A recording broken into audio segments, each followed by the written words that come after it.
Welcome to the Diabetes Revolution podcast with Dr. Sarah Townley, the type 2 diabetes coach, clinical pharmacist, and mom of 7 angels. You don't have to struggle and fight with your blood sugars for the rest of your life. I'm here to teach you the skills you need to control and even reverse this disease. There is such a thing as getting off your meds and creating a future free from diabetes. And you can have it too. Let's get down to business. Hello, my friends. This is Dr. Sarah Townley back on the Diabetes Revolution podcast. How is your summer going? Yes, I love summer for many reasons. I love the ability to just go outside. That is my favorite part. I love going outside. Right now it's June, so it's not real hot yet, and it's beautiful outside. It's green. I live in the eastern side of Montana, so it can get pretty dry in the summer, but we're still in our green season, and it just makes me so happy, especially when I look outside and I see Imogene, who's almost 3, jumping on the trampoline with a chicken under each arm. Yes, she actually does do that. It's quite an interesting sight. Just cracks us all up. She turns 3 this weekend, and all of my girls have loved holding the chickens. And they will chase them around, grab them up, and then just squeeze them so lovingly, but a little bit too tight. Okay, so today I am super excited to talk to you about some new information I've been learning. Before I dive into all of the juicy details, though, I do want to remind you that if you haven't already listened to one of my very first episodes about the disease process of type 2 diabetes, please go do that. I want you to go back to the beginning. There's a podcast called What is Happening in My Body from September of 2021. And that is going to be kind of the full Reader's Digest version of the disease process of type 2 diabetes. But today I want to explain to you a much more simplified version of this, because sometimes what's simple is more powerful. So in that old episode, I explain what has taken me a lot of studying from people like Dr. Jason Fung and Dr. Ben Bickman and other scientists and experts that I learned from to fully understand about the disease process of insulin resistance. And I break that down for you in a way that makes sense. Okay, this is a logical thing. It's not a mystery. But I will tell you that none of what I teach in that episode is information I cite from medical references. Because remember, most trained medical professionals don't learn the true disease process of type 2 diabetes as a disease of high insulin levels, fatty liver, or fatty pancreas. And as a self-described lifelong nerd, I continue to devour new information about this disease and related topics like human metabolism, diet, lifestyle. And lately, I've been super turned on by concepts I'm learning from someone named Marty Kendall with Optimizing Nutrition. I'm so excited to have found his body of work because it brings new perspective to ideas that I've known and applied for many years in a way that makes what I know more effective, more potent, so that I can help myself and my clients and people that I love, like my family and my friends. I'm just really loving how simply he describes insulin resistance as a problem of energy toxicity. What does that mean, right? Well, in its most basic form, insulin resistance develops when the body has maxed out its ability to store excess energy, and it's having difficulty dealing with additional excess energy coming into the body through the mouth. Okay, so let's break that down a little bit more. Basically, what's happening is you're running out of storage space and you're still eating more energy than your body needs. And it's usually coming in the form that our body wants to turn it into storage, like carbohydrates and fats, okay? So if you already have maxed out your storage sites, like your body fat and your glycogen stores, I'm going to tell you more about that in a minute, and you're still eating more carbohydrates and fats than your body can use right now, it's going to want to turn those into a storage form and store them. But if you don't have space, it has a really hard time doing that. Okay, so we are all designed to be able to store excess energy by turning glucose into glycogen to stash in the liver and in the muscle.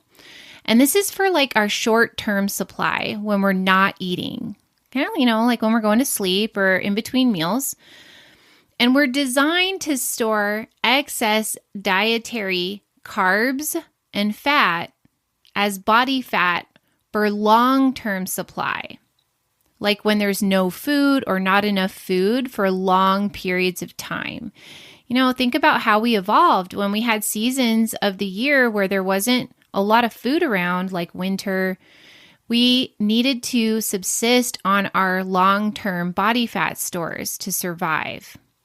Those are the two ways we store energy in the body. We store it as glucose in the form of glycogen, and we store it as fat in our body fat. I like to describe our glycogen as cash in the wallet and our body fat as the savings account in the bank. Our body prefers to burn glucose over fat when it's available. Just like using cash in our wallet is easier to access than our savings account at the bank, right? If we always have cash in the wallet, we're rarely going to visit the bank to withdraw and replenish our cash supply.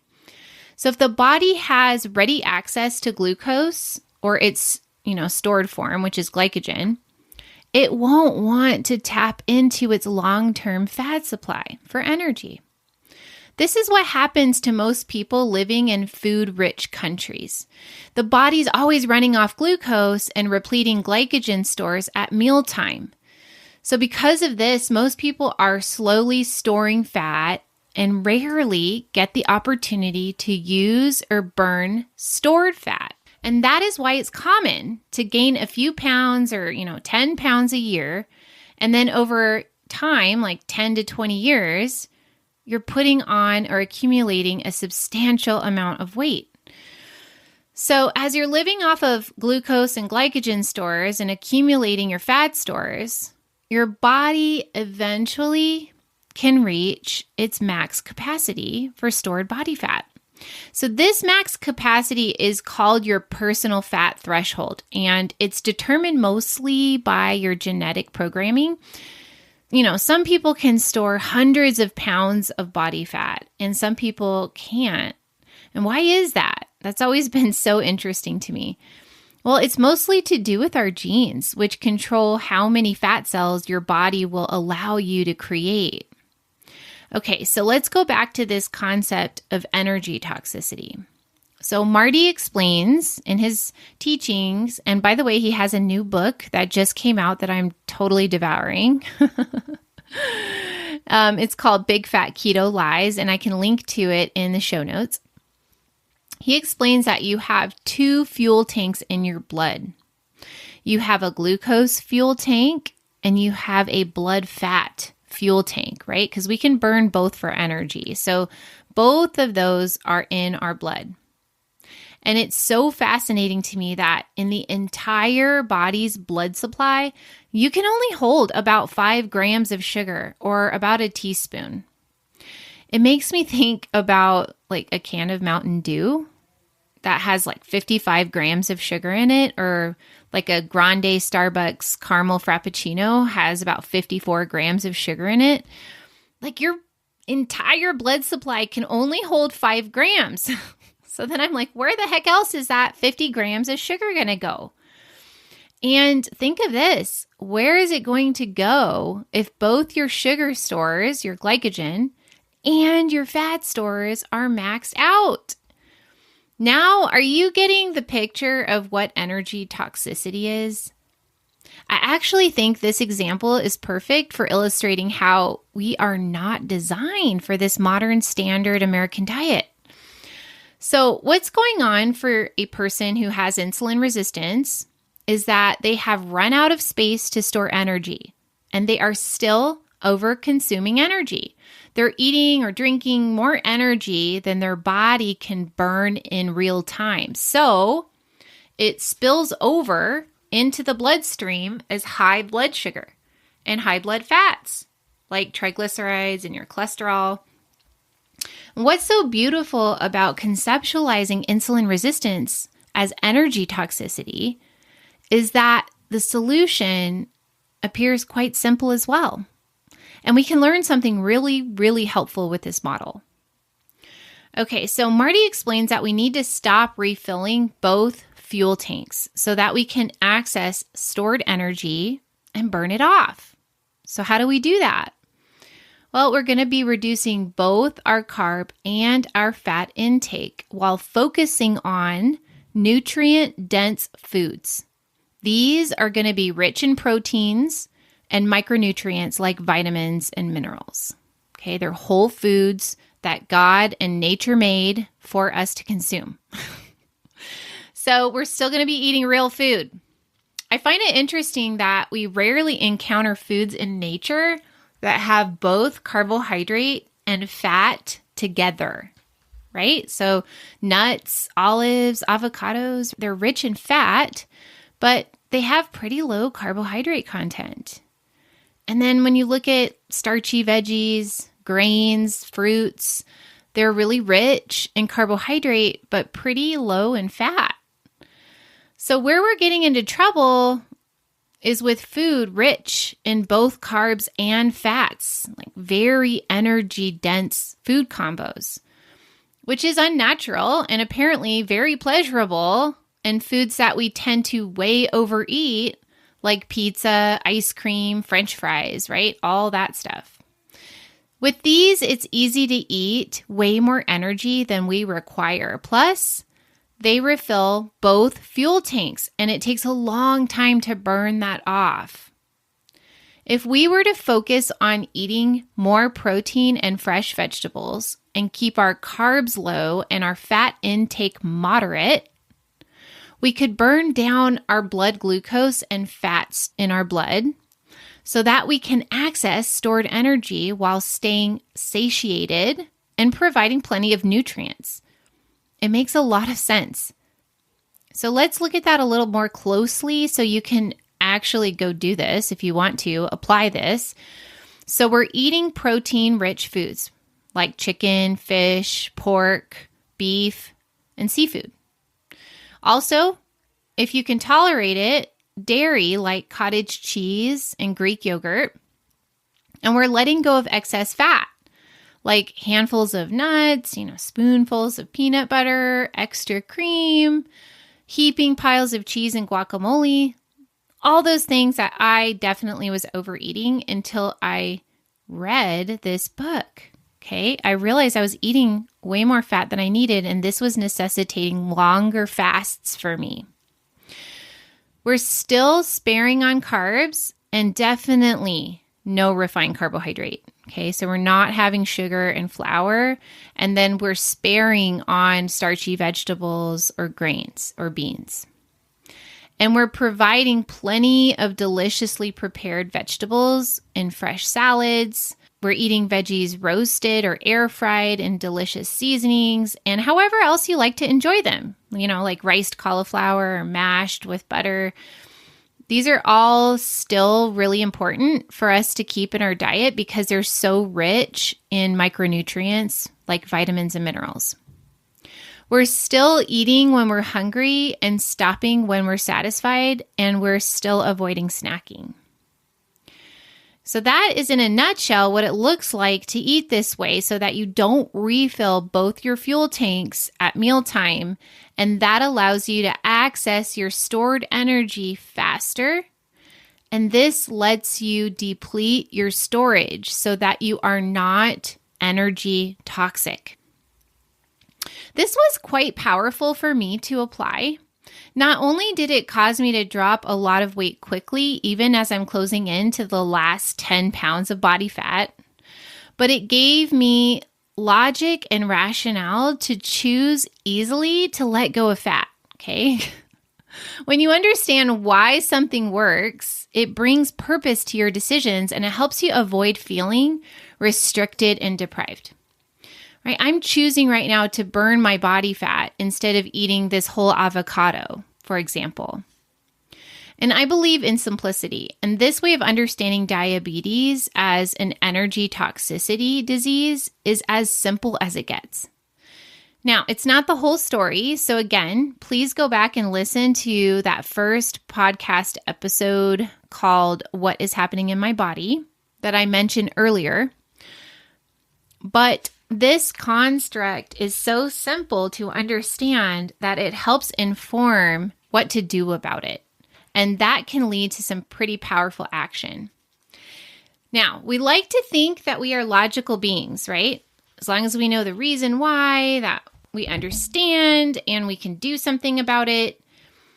But the truth is that we are actually emotional beings. Okay, we are driven by our emotions. We take action or inaction from how we're feeling.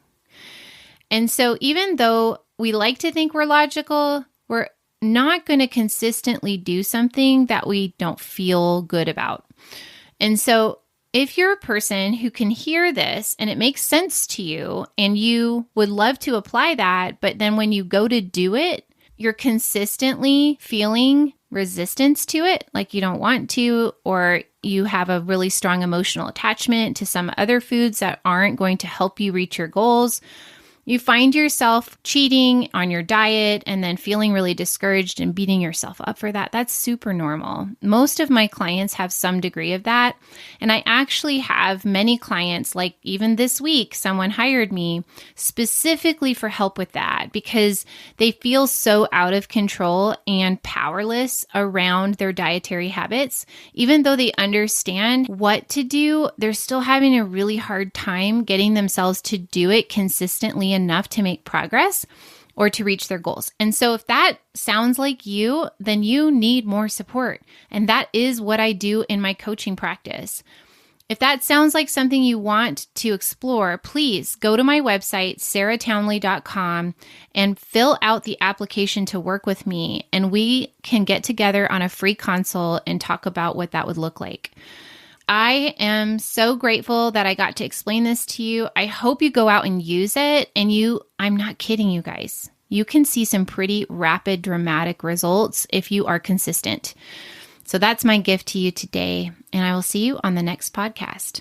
Okay, don't leave yet. You're going to want to hear about this. If you love my podcast, if I'm the only sane voice you've found on this subject, if I've already helped you, you need to check out my online course.